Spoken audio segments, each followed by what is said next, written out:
음식 중에는 독이 되는 음식도 있고 흔히 좋은 음식도 있다. 그렇게 우리가 알고 있습니다. 몸에 안 좋은 독이 되는 음식들은 흔히 가공육 그리고 정제 탄수화물 이제 많이 정제해서 흰 백미, 흰 밀가루 같은 것들은 많이 정제되었죠. 그래서 인스턴트 이제 음식이라던가 액상 과당이 들어간 그 수많은 음식들은 우리의 몸을 이제 망가뜨리는 그 요인 중에 하나입니다. 그에 비해서 통곡물, 자연에서 나오는 채소와 과일들이 건강한 음식으로 꼽히고 있습니다. 또 조리법에도 나눌 수 있죠. 튀긴다던가 그리고 많은 과정을 거쳐서 하는 것은 몸에 나쁘다라고 이제 알려져 있습니다. 그리고 우리는 그 음식과 더불어서 전혀 걷지 않고도 활동할 수 있는 문명 세계에 살 수 있습니다. 차를 타고 엘리베이터를 타서 예전에는 경험하지 못했던 활동이 조금 최소한으로 줄일 수 있는 그런 문명 사회에서 살고 있습니다. 더 나아가서 24시간 어디에서든지 음식과 모든 것을 접할 수 있기 때문에 우리의 욕구와 마음을 다스리지 않으면 우리는 몸과 건강을 해치는 그런 일에 쉽게 빠져드는 것을 봅니다. 음식이라는 것이 먹으면 바로 이제 쾌감과 이제 안정감을 주기 때문에 이것이 쉽게 스트레스나 여러 가지 불안한 상황에 빠지고 또 우울한 상황에 빠지면 쉽게 접할 수 있는 자기 자신에게 가장 빠른 보상 심리로 가게 됩니다. 그래서 우리는 사실은 영혼과 마음의 허기 때문에 이와 같은 것들을 찾게 됩니다. 어쨌든 세상에는 다 혀에는 좋지만 건강에 좋지 않은 독이 되는 음식과 약이 되는 그런 음식들이 있는 것을 알고 있습니다. 고린도 교회 우상에게 바쳐진 제물과 함께 그 문제를 해결하는 것으로 이제 이후에는 공동 예배를 모일 때 우리가 알고 있는 성만찬에도 여러 가지 무질서한 모습들이 나타나기 시작했습니다. 동일한 음식이 차려져 있다고 하더라도 아무리 건강에 좋은 음식을 차려서 먹는다고 하더라도 그것 자체로 생명이 되거나 아주 좋은 음식이 되는 것은 아닙니다. 그러면 사람이 마음과 영혼의 상태에 따라서 어떤 음식을 먹더라도 독이 될 수도 있습니다. 그 모습에 17절 말씀 보시면 내가 명하는 이 일에 너희를 칭찬하지 아니하나니 이는 너희의 모임이 유익이 못되고 도리어 해로움이라. 즉 이들이 모일 때마다 더 안 좋은 모습을 드러내는 것은 우리가 1장에서 살펴봤듯이 고린도 교회는 분쟁 중에 있습니다. 아볼로파, 게바파 이렇게 나누어져서 서로 다투고 비난하고 이렇게 서로 분쟁하고 있는 그 상태에서 당연히 여러분 예배 속에도 당연히 그런 모습이 드러났겠죠. 성만찬에도 그 분쟁은 지속되는 그 모습들을 보이고 있습니다. 그러면서 18절에 너희 중에 분쟁이 있는 것은 이미 알고 있는데 그것이 사실은 예배 때도 지속이 되고 있는 모습을 보이고 19절에는 좀 어려운 말씀이 있습니다. 파당이 있어야 너희 중에 옳다 인정함을 받은 자들이 나타나게 되리라 라는 얘기는 분명히 뭔가 잘못됐는데 당연히 거기에서 나누어져 있지 않으면 다 나빠진 것이죠. 그런데 지금으로서는 어쨌든 어느 누가 사도 바울이 편지를 보내고 있는 상태니까 가서 봐야 진상을 파악하고 어느 것이 어떤 쪽이 옳은지를 판단을 하겠지만 지금 이 상태에서는 어쨌든 너희들은 이 예배와 그 모든 성만찬과 하나님이 주신 삶 속에서 그 분쟁이 지속되고 있는 것을 본다. 그러면서 그 성만찬 공동 이제 예배 속에서 나오는 공동 식사가 어떤 모습이었는가라고 할 때 20절에 그런즉 너희가 함께 모여서 주의 만찬을 먹을 수 없으니 죄의 만찬이라고 할 수 없는 이유는 너희는 지금 함께 먹고 있지 않다. 함께 먹고 있지 않고, 그리고 21절에는 먼저 먹는다라는 얘기는, 이게 당시에는 그 음식을 각자가 가지고 와서 펼쳐놓고 예배 때 성찬을 하고, 그 다음에는 우리가 점심을 먹듯이 애찬이라고 하듯이 그 식사를 하는 것이 일반적이었습니다. 공동 식사죠. 뭐 음식이 풍요로워서 지금처럼 나가기만 하면 음식점이 있고 그런 사회가 아니기 때문에 각자가 가져와서 음식을 먹고 또 그거 가지고 성만찬을 이제 하게 되는데, 예배 속에 이들은 다 같이 먹지 않고 또 가져온 것을 먼저 먹어버립니다. 물론 가난한 사람들은 여러분 가져올 수 없는 형편이 있겠죠. 그런데 먼저 가져온 사람들은 먼저 먹고 먼저 취하고, 그리고 나중에 가난한 사람들, 가져오지 못한 사람들은 배고프고 성찬에도 참여하지 못하는 대단히 이상한 모습들이 나옵니다. 그리고 밖에서 가져다가 자기들끼리 먹겠죠. 자기들끼리. 저쪽은 먹지 못한데 끼리끼리 모여서 자기들끼리, 그 아마 분파가 있겠죠. 음식의 문제가 아니죠. 음식의 종류나 양이 문제가 있어서가 아닙니다.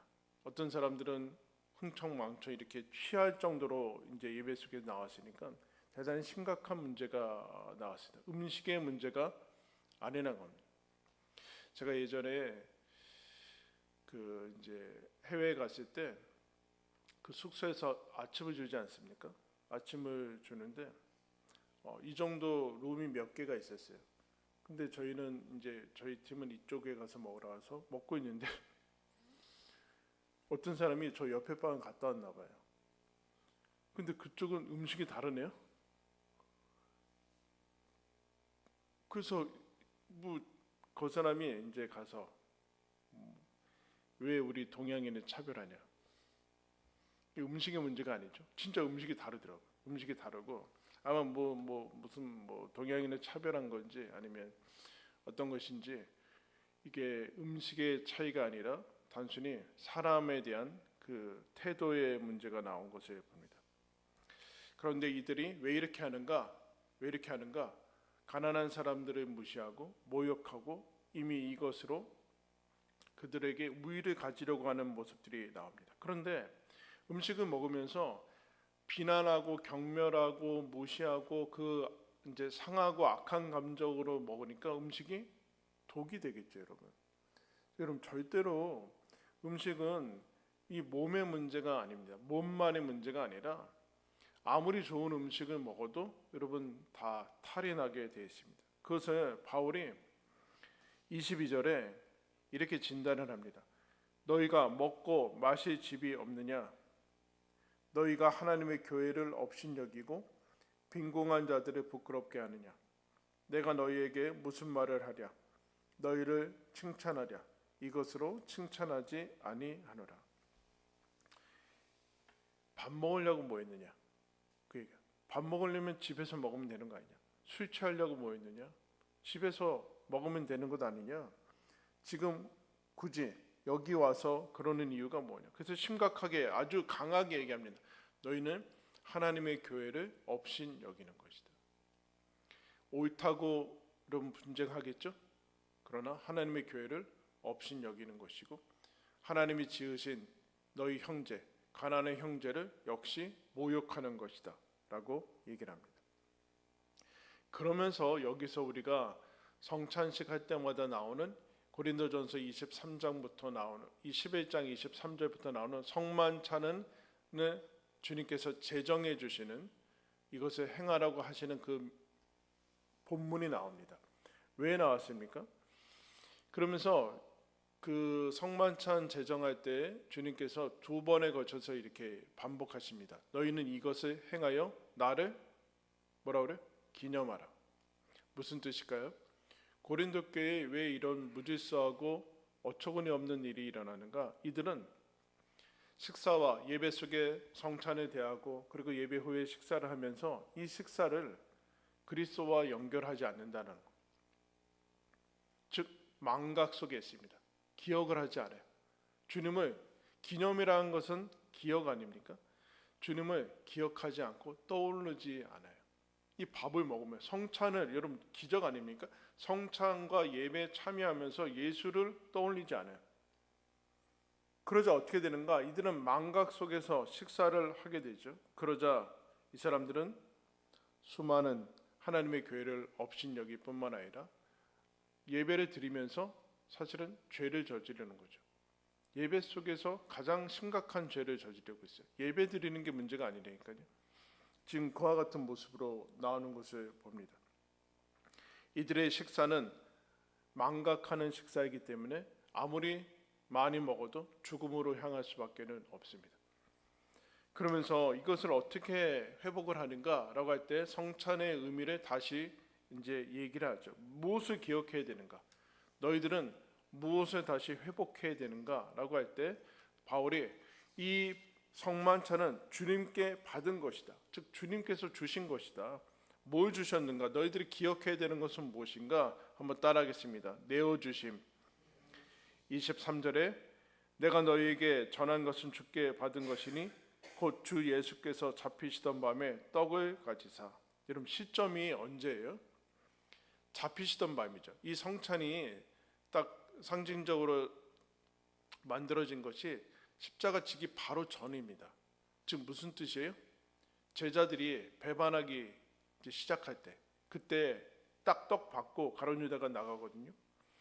그리고 그 이후에 베드로도 배신하고 모든 제자들이 다 떠나고 이 배신당하는 배반당하는 때 하나님께서 잡히시던 날에 이 성찬을 하십니다. 여러분 예수님이 어떻게 잡힐 수 있었을까요?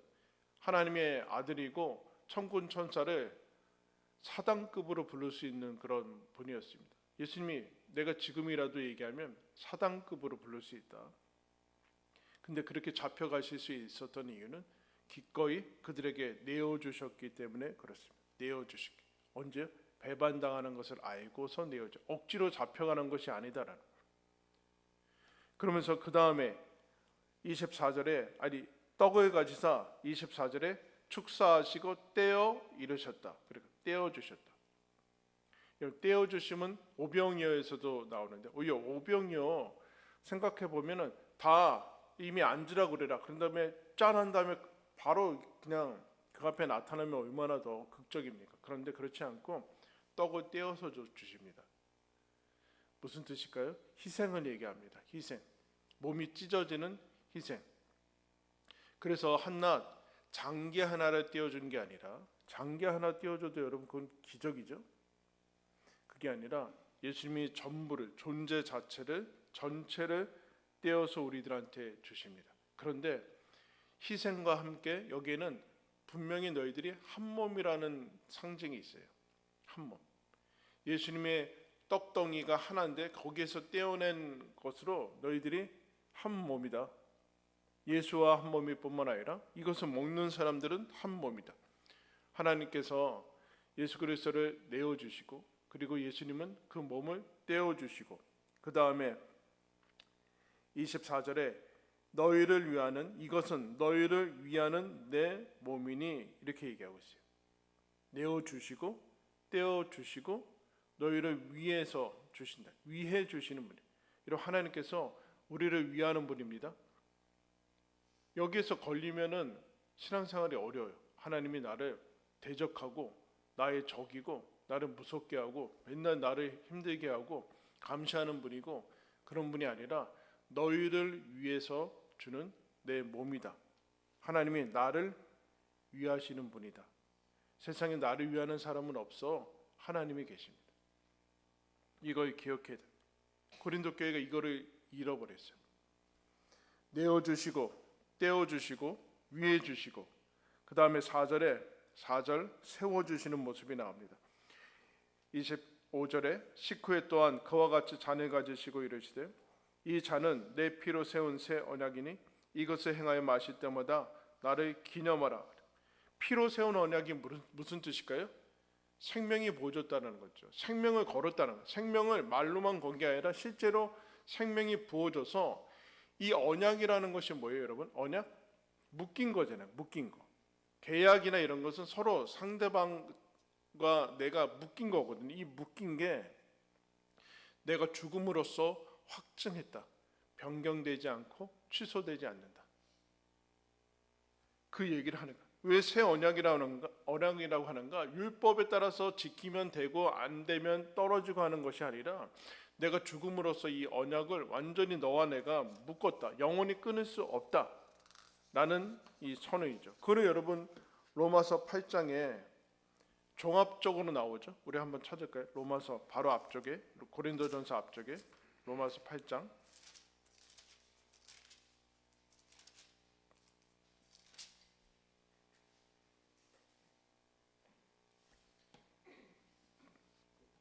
8장 31절 잘 아는 말씀이죠. 그런즉 이 일에 대하여 우리가 무슨 말을 하리요? 만일 하나님이 우리를 뭐라고 그래요? 위하시면 누가 우리를 대적하리요? 아까 위에 너희를 위해 주는 몸이다. 자기 아들을 아끼지 아니하시고 우리 모든 사람을 위하여 누구요? 내주신 분. 예수님이 기꺼이 우리를 위해서 내주시고 하나님이 아들을 내어주셨어요. 33절에 누가 능히 하나님께서 택하신 자들을 고발하리요? 의롭다 하시는 이는 하나님이시니 누가 정죄하리요? 죽으실 뿐 아니라 다시 살아나신 이는 그리스도 예수시니 그는 하나님 우편에 계신 자요 우리를 위해서 간구하시는 자리라. 그래서 누가 우리를 그리스도의 사랑에서 끊으리요? 아무도 그리스도의 사랑에서 끊을 수가 없다. 이게 종합적인 것 아닙니까? 고린도 교회가 이거를 잃어버렸어요. 잊어버렸어요. 식사하면서 잊어버렸어요. 근데 여러분, 자 생각해 보세요. 다시 고린도전서로 가서 고린도 교회는 무슨 일이 있겠죠? 무슨 일이 있었겠죠? 그래서 서로 어느 파로 나눠서 거기서 서로 분쟁하고 옳다고 주장하고 비난하고 예배 속에서도 그러고 비난하고 또 성만찬 속에서도 서로 이제 세상에서도 나오지 않은 그런 모습이 나오는 것을 이제 봅니다. 어떤 모습으로 예배 때 모였을까요? 아까 얘기했죠. 비난하고 모욕하고 그 안에 독이 있고 한쪽은 가난한 사람들은 비굴하고 수치심을 느끼고 주님 안에서 모두가 하나고 형제고 자매라는 것은 다 사라졌습니다. 서로 이제 제대로 이제 예배드릴 수 없고 먹을 수 없었겠죠.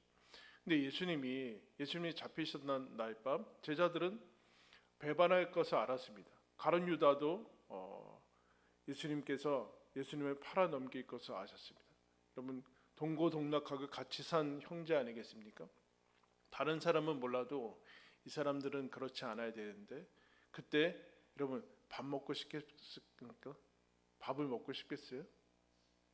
근데 밥을 먹으면서 어떻게 하시겠어요? 24절에 어떻게 하셨대요? 그때 축사하셨대요. 감사 기도를 하셨대요. 축복 기도를 해주셨대요. 배신과 배반, 죄와 악, 그리고 이제 십자가로 넘어가는 거기에 폭력과 그리고 거짓과 무지 속에서 주님께서 어떻게 식사를 하셨는가? 축사하셨대요. 감사 기도를 하셨대요. 너희는 이거를 잊어버렸다. 고린도 교회 일부, 전체는 아니겠죠. 너희들은 지금 독을 먹고 있다. 함께 배신할 것을 알고도 함께 먹고 있다. 가룟 유다에게도 떡을 주십니다, 여러분. 가룟 유다에게도 떡을 주세요. 그리고 축복하십니다. 그리고 이들을 위해서 자신의 생명을 내어 주시면서 내가 죽으니까 내가 죽을 거니까 너희들은 살아라 라고 하시는 게 여러분 성찬에 나타난 겁니다. 그러므로 나를 기념하면서 이 식탁에 그러면 이 성찬은 어떻게 우리들이 받아야 되는가? 26절 말씀 다 같이 한번 읽겠습니다. 시작. 너희가 이 떡을 먹으며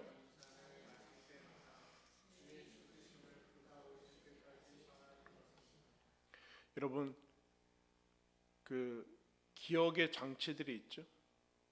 냄새, 백화점 가면 냄새 그 냄새 맡으면 백화점 같고 어디 노래소리 들으면 어디 뭐 놀이동산이나 이런 거 같고 그리고 어느 음식 먹으면 음식 생각하면 누가 떠오르고 기억의 장치들이 있죠. 즉 기억하기 위해서는 떠올려야 됩니다. 상기를 해야 돼요. 근데 가만히 있는 지금 여러분들이 가만히 있는 이 상태는 뭔가를 기억하고 있는 상태는 아니죠. 근데 기억하기 위해서는 뭔가 장치들이 필요합니다. 주님께서 뭐라고 하시는가? 어디에 주님을 기억하는 장치를 삼으셨는가? 밥과 물에 삼으셨어요. 식사에 담으셨어요. 식사에 기억 장치를 떠올리죠. 떠올리면 어떻게 될까요? 재생하게 됩니다. 재생. 여러분 부정적인 예로 여러분들이 상처받았고 어려웠던 사람이 있겠죠. 과거에 비슷한 사람만 봐도 막 분노가 올라와요. 여러분 안 그래요, 여러분? 그 사람에 대한 너무 안 좋은 기억이 있는데 길 가다가 비슷한 사람 보죠? 그 사람 아니에요. 근데 그 사람도 꼴 보기 싫어. 와 이거 기적 아니에요? 놀라. 왜요? 갑자기 그 사람이 내 기억을 소환했어요. 근데 그 기억만, 그 팩트, 옛날에 있었던 과거의 사실만 소환하는 게 아니라 뭐까지 소환해요?